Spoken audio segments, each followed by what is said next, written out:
Everyone. Thank you for joining us today. This is InFUZED, our monthly marketing meetup, uh, where we talk about marketing topics that are important to manufacturers. Each month, we try to have a featured speaker to talk for about 20 minutes about a particular topic, and then we jump into networking for the rest of the hour. Today, we're talking about using data to create a plan of action. My name is Kim Lloyd. I'm a marketing expert specifically around websites for FuseHub. So afterwards, after our speaker, we'll jump into the networking portion. So without further ado, I'd like to introduce our speaker today. Leslie Foster is the Business Development Manager at the Siena College Research Institute. The Research Institute is a nationally renowned polling institute situated on the Siena College campus located in the Capital Region. She works with many different types of clients in her role, including statewide associations, hospital systems, government agencies, corporations, marketing firms, and legislative public affairs firms. Any entity that seeks to gather data to understand an issue or test the marketplace. At this time, I'd like to welcome Leslie to the stage.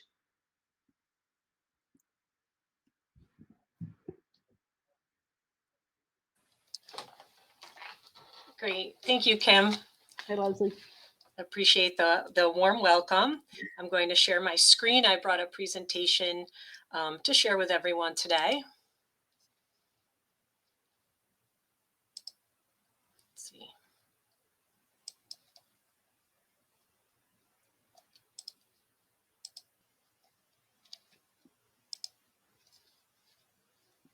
Can you all see the presentation? Yes, okay. You can see it. Great, thank you. So again, thanks for having me.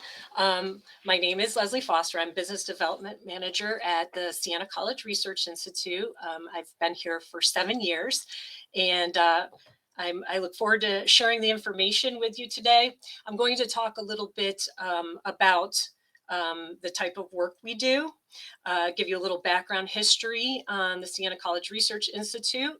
I have brought 3 case studies with me to share with you. They're client case studies, and I'm going to be talking about how they've used their data to create a plan of action. So without further ado, let me get started. So what does SCRI do? I don't know if you're familiar with the Siena College Research Institute, but we do work in 4 areas. Political. Most people know us for our political polls. We do statewide and national polling. If you've heard the Siena poll says, and we talk about Governor Hochul's favorability rating, that's us. It's a monthly poll that we conduct. And for our national surveys, we work with the New York Times on midterm and presidential elections. So that's what we're most renowned for. We also do economic studies. We do a quarterly index of consumer sentiment report, which is a study that measures New York State residents' plans for buying big ticket items such as homes, cars, electronics. This information is always useful to retailers and bankers and people who lend money across the board. We also do an annual CEO study where we measure, we survey CEOs across upstate New York. We've been doing this for 15 years, and we're asking them about their outlook on their industry and New York business overall. Social and cultural is another bucket of research we do. Dr. Don Levy is the director at the Research Institute, and so his background is in sociology. Social and cultural research are important to him, and some of the research in this area is community health and well-being. And most recently, we just conducted a survey in Rochester on race and equity that will be released to the public. I just got the press release on that. And lastly, the client work that I work with. We do client work that's fee for service, where organizations come to us and ask us, can we poll either the public or maybe a listed sample for them. So I mentioned that that monthly Siena, New York poll where we ask about Governor Hochul's favorability rating. On that poll, we also put legislative issues of the day. And those sometimes are we'll put on because we want to understand what's going on, or we'll have maybe a legislative affairs organization come to us and ask if they can put some questions on that survey. That survey is of registered voters, and I just want to point out. So we've been surveying on legalized marijuana. It was decriminalizing marijuana for many years now. And then it went to legalizing marijuana. And then just last week, we released a poll talking about asking opinions on equity in the licensing of the dispensary. So we wanted to ask the public if they supported or opposed people who were formerly incarcerated with with a marijuana offense, if they should get the first rights to getting a license. This was important, to many in the industry. It's a big industry in New York State, so that was something we pulled on recently. And you can see the other types of legislative issues that we've worked on. And so how do we do it? Just in case you were wondering, we still use a dual frame phone sample for most of our polls, especially the political ones. And dual frame means that we're using both cell phone and landline. Although, we're using more cell phone these days than landline, but we're calling into your home, random digit dialing phone numbers to complete the surveys. And we're some web. We are implementing online panel, and we use a panel provider for that. And then some of the webs are listed samples, like I mentioned in the previous slide, where an organization might provide us with a member list, and we'll reach out to them. We still do a few old-fashioned mail surveys where we are dropping the survey in the mail. One is that CEO study that we've been doing for 15 years. So we will still do a few of those, and then focus groups as well. We have remote and on-site callers. So as Kim mentioned, we're located on the campus at Siena College, and we have on-site callers who are both adults in the community and college students, but we also have been able to, since COVID, move remotely and have people calling for us across the US.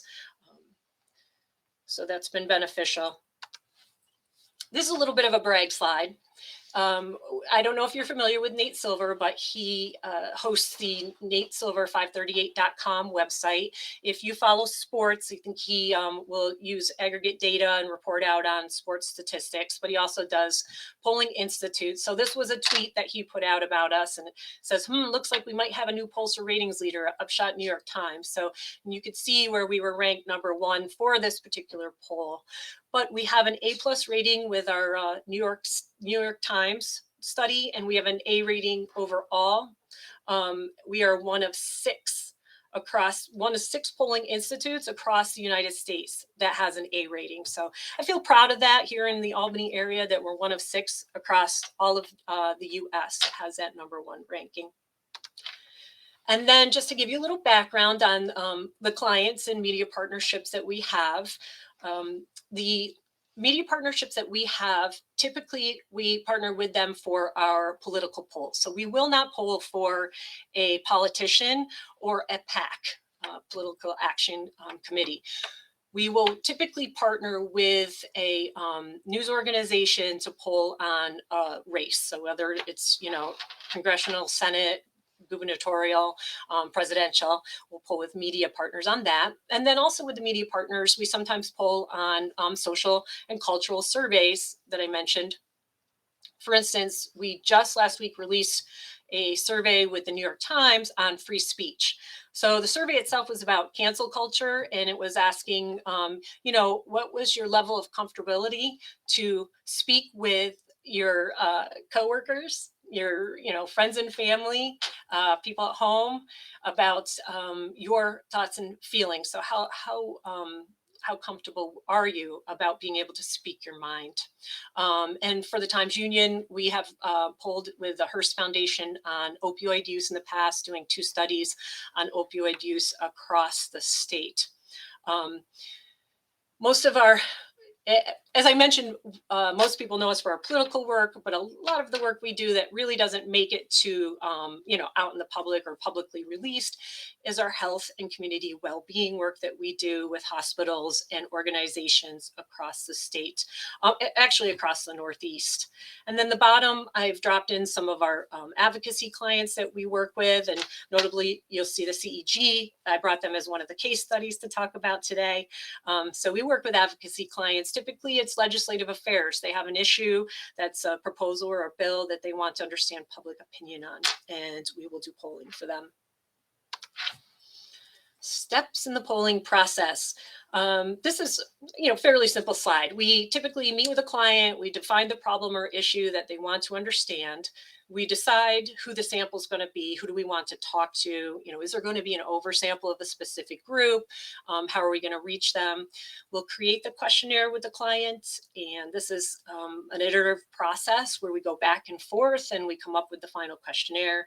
Collect the data, we'll analyze the data, and then it's up to the client if they want to publish the data. They can definitely keep it in-house for proprietary use. So this can inform their decisions and their planning decisions.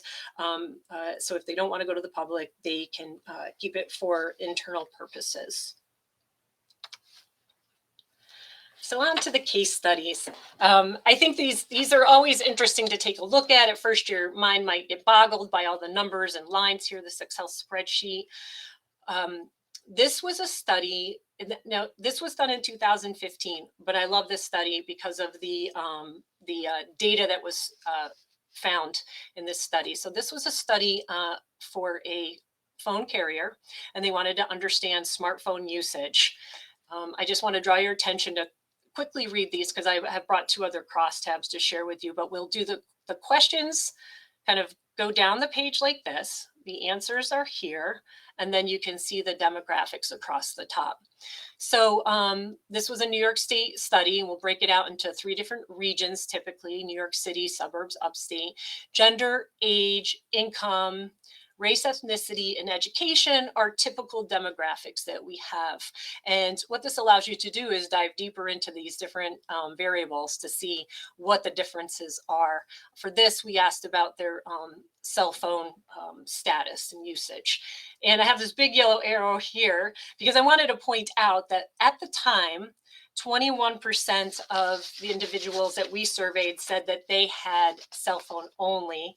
And we don't have updated numbers for New York, but around the US, that number is now at about 63% of people having cell phone only. And then just to point your attention to the age, 18 to 34, this was in 2015, they definitely had started adopting cell phone use. But you can see as for the older respondents had not quite gotten there yet.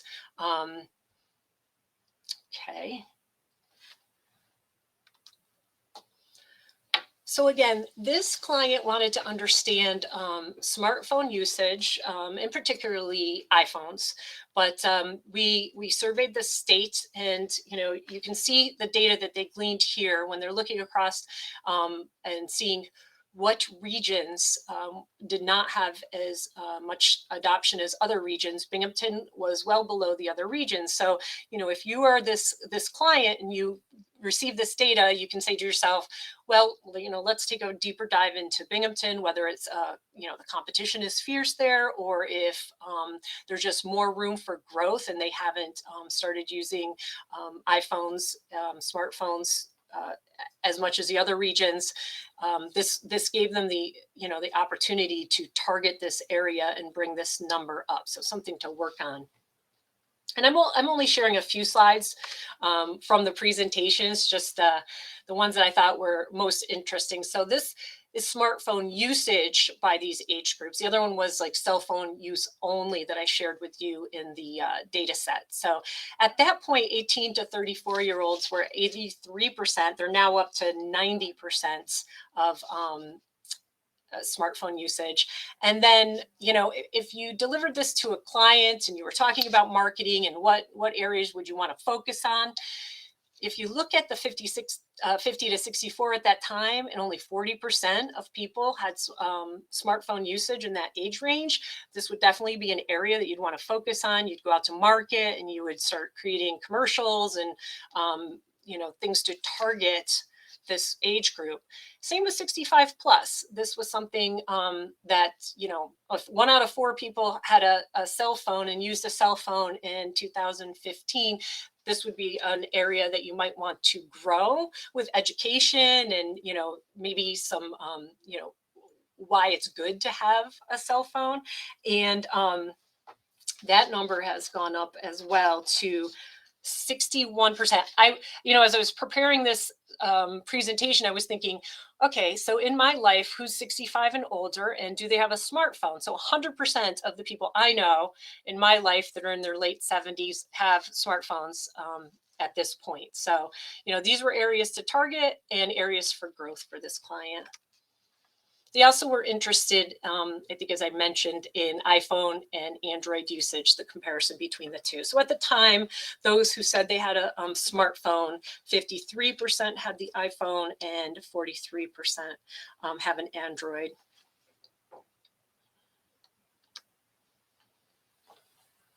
At the end of a survey, we'll always talk about some takeaways and provide the client with some information. So if you wanted to take the Android users and flip them to iPhone users, here are some takeaways. So for the Apple iPhone, of those making 100,000, iPhones outnumbered Androids by 68 to 30% at that time. And then for those who you would want to focus on to try to flip to be Apple users, you'd want to focus on a majority of African Americans preferred Androids at the time. Small majorities of those without a college education preferred Androids, and small majorities of those earning less than 50,000 preferred Androids.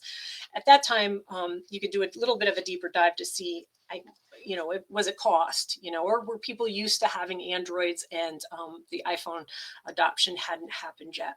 But these are definitely some areas that a client could focus on and make an action plan for.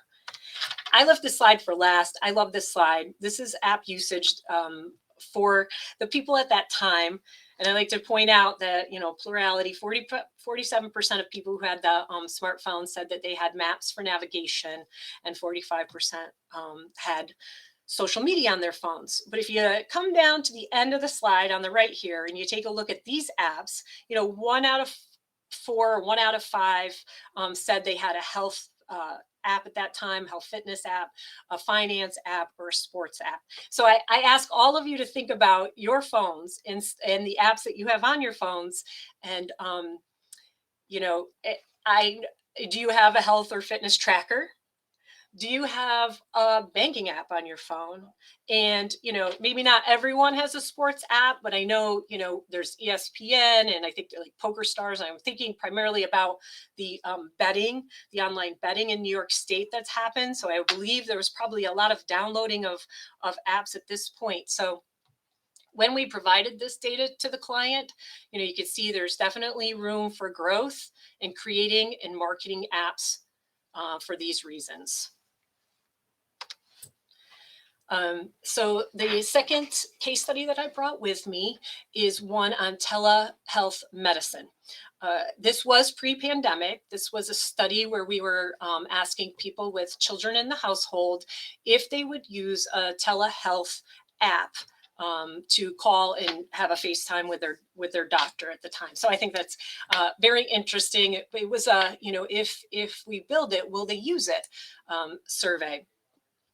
So I want to point to the crosstabs here and just share with you that we were looking at a specific market for this organization. So the primary market was where they were located. The secondary market was the concentric ring out of that, and then the tertiary, right? So we're looking at those 3 different areas.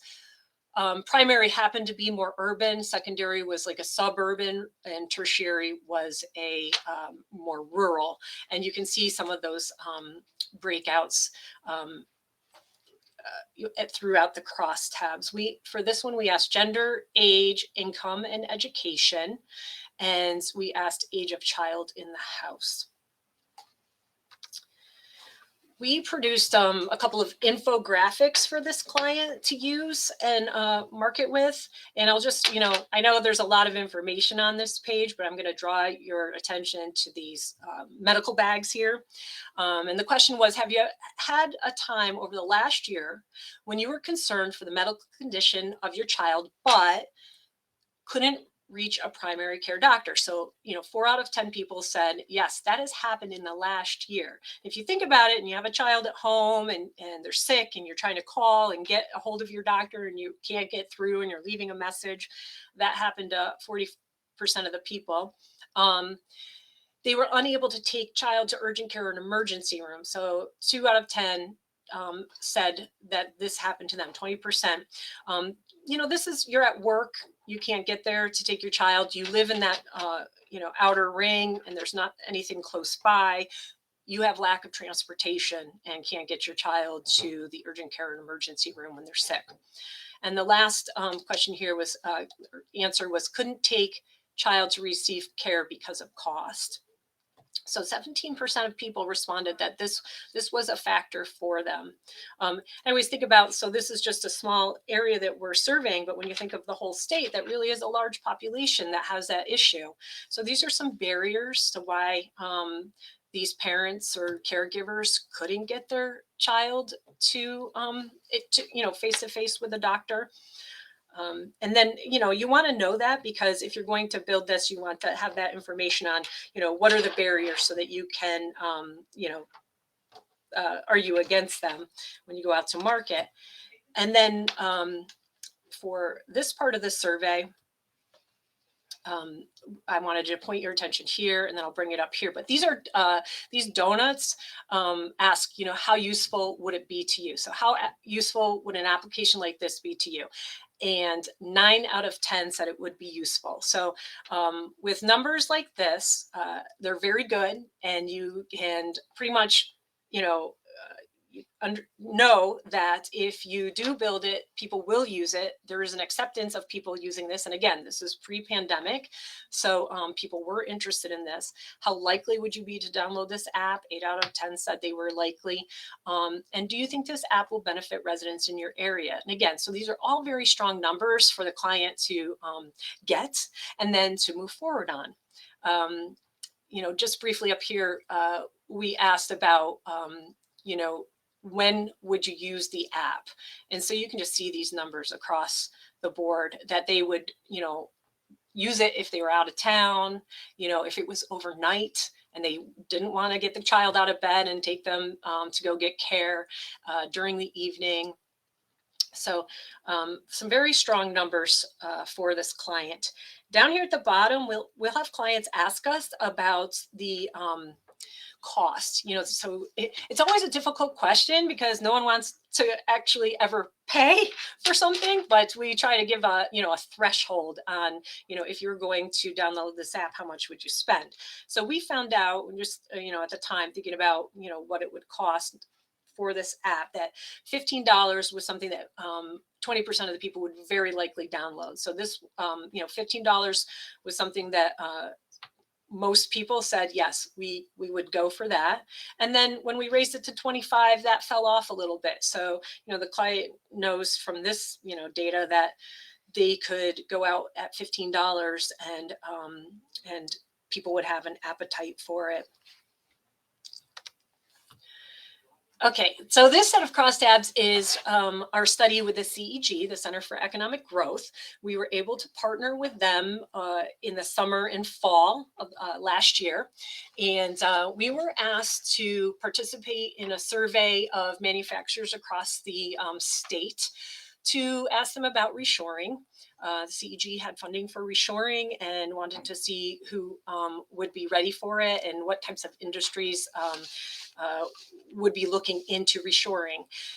Great thing about the survey projects is we don't just go out with just a few questions about reshoring. We get to ask a broader range of questions. So at the time, we were just coming out of the pandemic. This was in the fall, so they were just emerging, and we wanted to ask them, how did they do? How did they fare? What was their thoughts and feelings for the future of their business? Kind of get a gauge on the on their economic outlook for their organization. And then we also asked issues about workforce development, knowing that workforce development, getting people to work at your place of business is difficult for most organizations at this time across. So we wanted to gauge, what the manufacturers were going through, and then also what kind of skills were they looking for. So if they are getting people through the door, what kind of skills do these people need? So that the CEG gained not only some information about the reshoring that they wanted to study, but they gained further information that they could use to partner with, community colleges and skills-based programs to get that pipeline going. So there's an added benefit there. And I will just draw your attention to this crosstab. So again, we asked, this was a list that the CEG had procured and worked with other organizations across the state who represent manufacturers. And we were able to break it down into the industries that you see across the top. So like self-select. We also were able to break it out into 10 regions across the state. So what you'll see is, across the state, there are differences in industry and region. And then lastly, we had company size as well. So down here, do you intend to invest in reshoring or strengthening your supply chain between today through the end of 2022? 45% said yes. And I'll just draw my cursor across and show you that like the people that are in the electronics industry were very interested in that, right? They weren't able to get what they needed to do business. So they're very interested in bringing the manufacturing of parts back to the American shore. That's the term reshoring. And then you can also take a look across the regions for those who are very interested in reshoring. And I've brought a few slides. I'll just briefly go through these with you. We asked about beliefs about reshoring, and we did some positive facing questions and some negative facing questions. So we asked, the things that come to mind when you're thinking about, okay, what's it mean to reshore and bring things back onto U.S. soil? So reshoring will enhance supply chain predictability, right? Everyone was going through that. So 84% thought that they agreed with that reshoring would enhance supply chain predictability. The benefits of onshore production outweigh the high labor costs. 79% said, yes, we agree with that. The benefits will outweigh having to pay people in the US to manufacture these products or these pieces. And then we asked some negative facing questions. The cost of domestic materials is too high to consider reshoring. Just under half said, yes, this is true, but still 54% said, no, we don't agree with that. We think that it will work. The next question, companies cannot remain competitive if they are reshoring. Only 35% agreed with that. Another 65% disagreed with that. And the cost of transitioning to onshore production makes it impractical to undertake. Again, 35% agreed with that, and 65% disagreed. So over here was kind of our big major findings. A majority favor and are open to reshoring, but still 35% are either concerned or not ready to be involved in reshoring. And those might be for different reasons, industry, size of organization. The crosstabs allow you to dive deeper into that. And then plans for reshoring, we found that 55% did not have plans to reshore, yet 45% did. And then, we'll always ask, are you interested in learning more about reshoring and supply chain opportunities? So, that we found that people had already begun reshoring and there was an appetite for more. So there's some focus that the CEG could, take away from this and approach these manufacturers and CEG's partners too across the state. I wanted to share with you, how it can be published. So I found this in the Saratogian, and it was, talking about the study that we did. The Center for Economic Growth and Siena College Research Institute recently unveiled a survey of manufacturers statewide. that found that 44% of them plan or have already started to reshore their supply chain or production operations. I thought this was interesting, but among downstate manufacturers, which sustained the heaviest pandemic job losses, that they planned on a reshoring rate. I'm trying to restate this while reading it, but theirs was higher at 59%. So, those are interesting findings that Hudson Valley, maybe sustained, some hits, and we're definitely open to reshoring. So it's a way you can publish the data, you can educate people, get the word out. The word needed to get out about the funding that the CEG had to be able to partner with manufacturers on reshoring.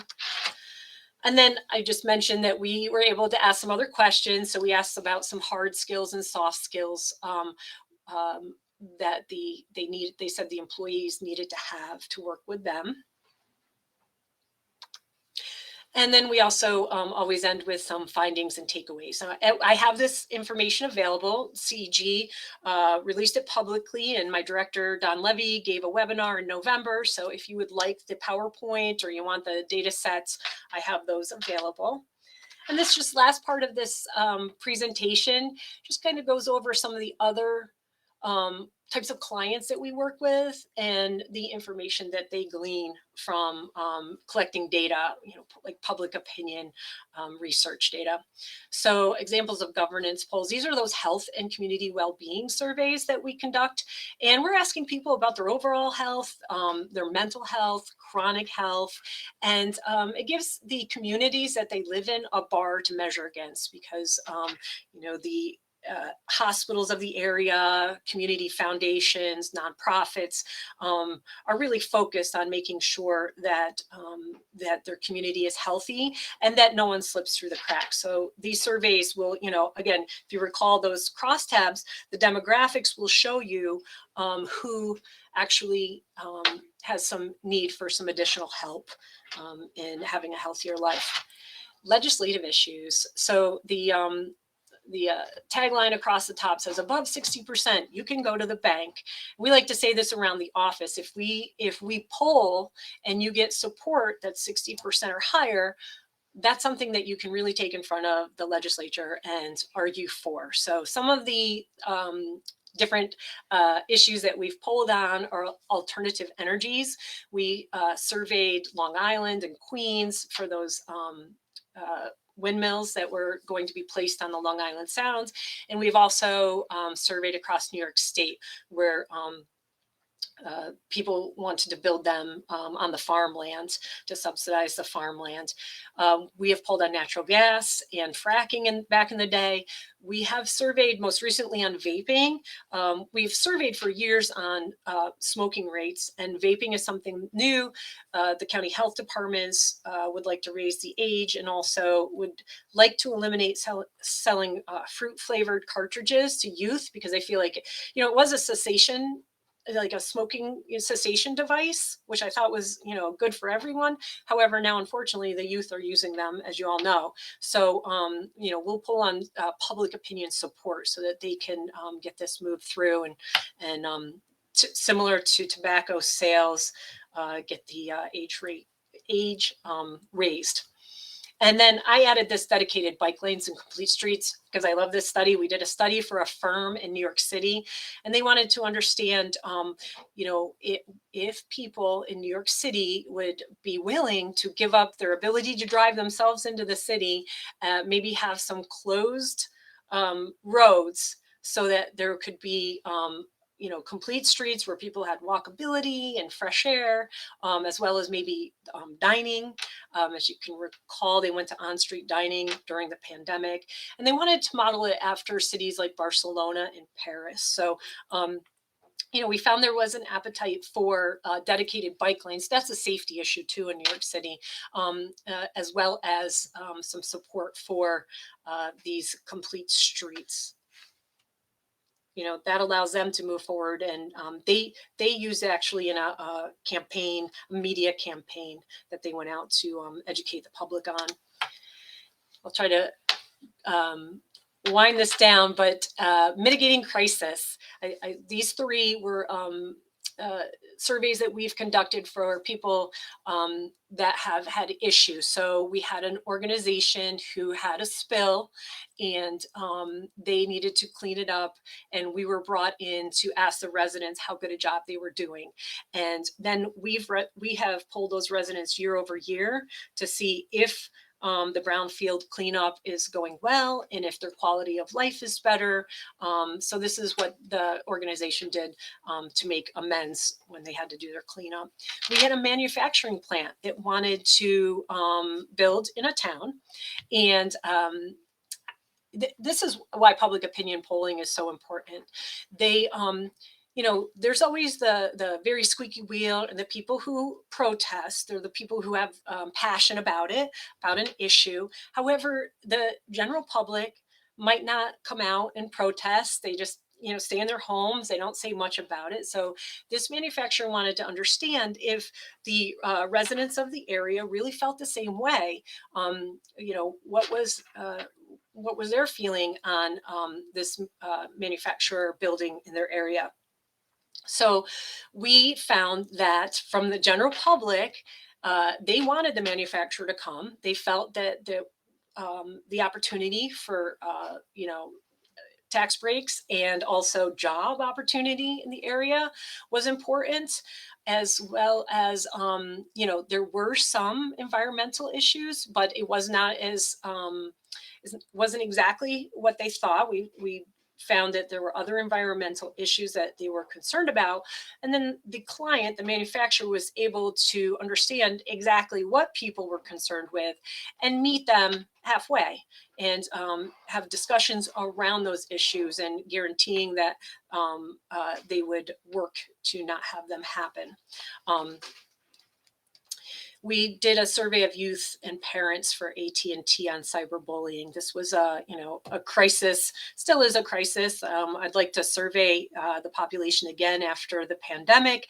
This was pre-pandemic, but we found that there was a prevalence of cyberbullying, and we found to what degree. And we asked students if they'd like to, if they would give up their phone or shower, and they would give up a shower over their phone. So there was there was a real attachment to phones that we were able to bring to the school districts across the state to help them in preparing their education, educational programs to the youth to stop cyberbullying.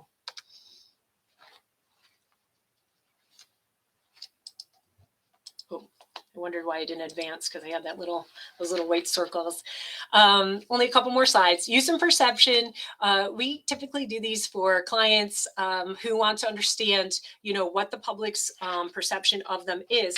Everyone, has their own customer satisfaction surveys in their organization. They understand what their customers are saying about them, where they stand with their customers, but they don't frequently know what the competitors look like, and what the public thinks about them in comparison to their competitors. So we will do that in certain areas, and provide that information and feedback. This was the if we build it, will they come? And we've done this, like the telehealth medicine case study that I provided. We'll do this for like the dock in a boxes. We surveyed the Malta area when the emergent cares and things like that were building up the Northway. Wanted to know if there was an appetite, would people go to use those? So before they were built, we polled people about that. Again, perception of services, level of familiarity with services, where they get their information from. This is always interesting because sometimes it's more word of mouth than anything. And you can see, like with the younger people, it's more online. The older generation still uses newspaper. So it's always interesting for the different clients. This is the last polling slide, and this is just describes that when we might do a pre-poll and a final poll. So we'll do a baseline poll, and then we sometimes will recruit focus groups to talk about it. The client can run an advertisement, or they'll put like an impact, they'll put something in place in the community. So for instance, for emergency preparedness, they had a campaign that they ran, and then we repolled to see if they were able to move the needle as far as people's knowledge on emergency preparedness. We also surveyed for NICED when Common Core was around, and we surveyed teachers and schools and parents across the state to provide them with that information. So I'm going to just bring these all up. These are the ways you can use polling. It could be a predictor of future behavior. You can measure behavior, attitudes, and opinions, compare various components of an issue, compare various groups by income, race, party, etc. As you noticed from the crosstabs, you can uncover opportunities and needs, and also you can measure change over time. So somewhat similar to the opioid use study that we did. We did a survey in time point 1 and we resurveyed in time point 2. It'd be great to resurvey in time point 3 after the pandemic.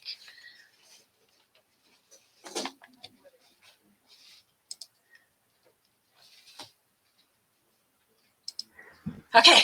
Okay, thank you. Thank you. Thank you. Appreciate it. Yeah. I think a lot of the research that you guys do is very, very relevant, especially to this audience from the manufacturing standpoint. One that is kind of an ancillary one that struck me as you were speaking was, a lot of products that our manufacturers produce, all of a sudden there's new entrants, new competition, and you have to revisit price, usage, what can differentiate you. So I can totally see that product research and competitive research might be another good avenue for some of the people attending today. Yes. So hopefully I gave you some examples of the work that, where clients have been able to use that. So Yeah, I'm happy great. to share the CEG data with you as well. Great. And so, Leslie, what we're going to do now is we're going to go back to the floor, and then if you could hang out, there's a table called Leslie Foster right in the corner. So anybody who wants to go speak with Leslie about questions about some research that they may want to do or they've done and they just kind of want to validate any of that, maybe stop by and speak to Leslie. As far as the other tables, we do have names for everyone. The topic, there'll be a FUZE-Hub expert at each one. I'll be hanging out at the global marketing table because our first InFUZED was with Global New York and Catherine Baumgarten and Antonio Rodriguez, and we were talking about export funding and some funding you can get if you want to reach international audiences with marketing efforts, and you can get some additional funding. So I'll be at that table talking about that. And there are lots of other good tables. So we have about 15 minutes for networking. So appreciate it, and we'll see you all on the floor. Thanks for having me. Thank you.